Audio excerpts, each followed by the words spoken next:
প্রধান নির্বাচন কমিশনার তিনি প্রেস ব্রিফিংয়ে বলেছেন যে জাতীয় পার্টির কোনো মালিকানা তো পাই না।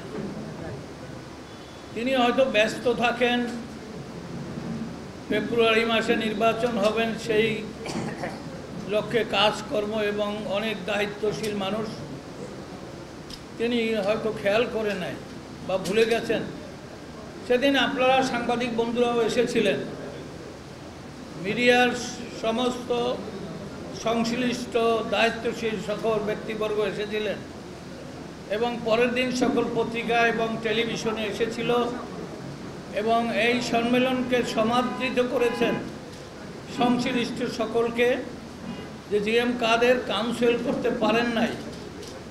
প্রেসিডিয়ামের সিদ্ধান্ত মোতাবেক সেই কাউন্সিল করতে তিনি ব্যর্থ হয়েছেন এবং সেখানে আমরা অপেক্ষা করলাম যে কাউন্সিল তিনি করবেন।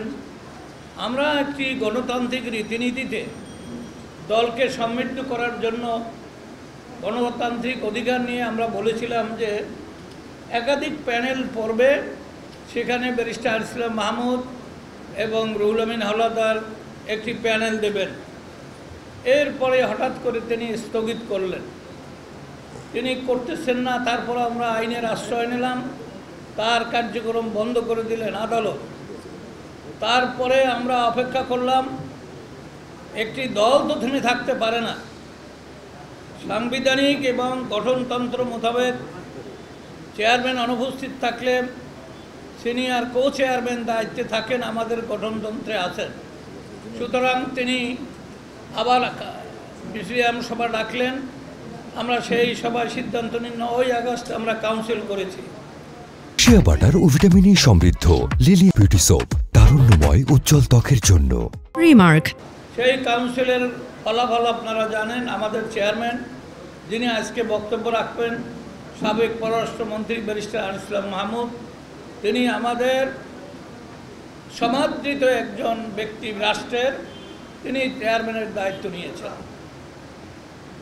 এরপরে হঠাৎ করে পরশুদিন আমি দেখলাম যে খুঁজে পায় না জাতীয় পার্টি লাঙ্গলের মালিককে। তা আমরা কাউন্সিল করে আমাদের নির্বাচিত কমিটি, যেখানে আপনারা এই ডান দিকে তাকিয়ে দেখেন, আমাদের সিনিয়র কো চেয়ারম্যান আছেন, এক্সিকিউটিভ চেয়ারম্যান আছেন, কো চেয়ারম্যানরা আছেন, প্রেসিডিয়াম সদস্যরা আছেন, বামেও সবাই কো চেয়ারম্যান প্রেসিডিয়াম সদস্য।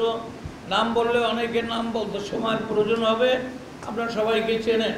এরা সবাই মানে প্রথম সারির নেতা। হোসেন মোহাম্মদ এরশাদ থাকতেই আমরা মন্ত্রী পরিষদের সদস্য ছিলাম এবং পার্টির দায়িত্বে ছিলাম। তো উনি হঠাৎ করে আমাদেরকে অব্যাহতি দিলেন কাদের সাথে। তো এইটার পরে তো পার্টি থেমে থাকতে পারে না।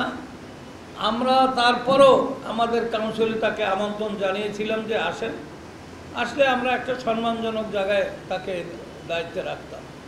তো যাই হোক, আমি অনেকগুলো শক্ত কথা বলার ইচ্ছে ছিল।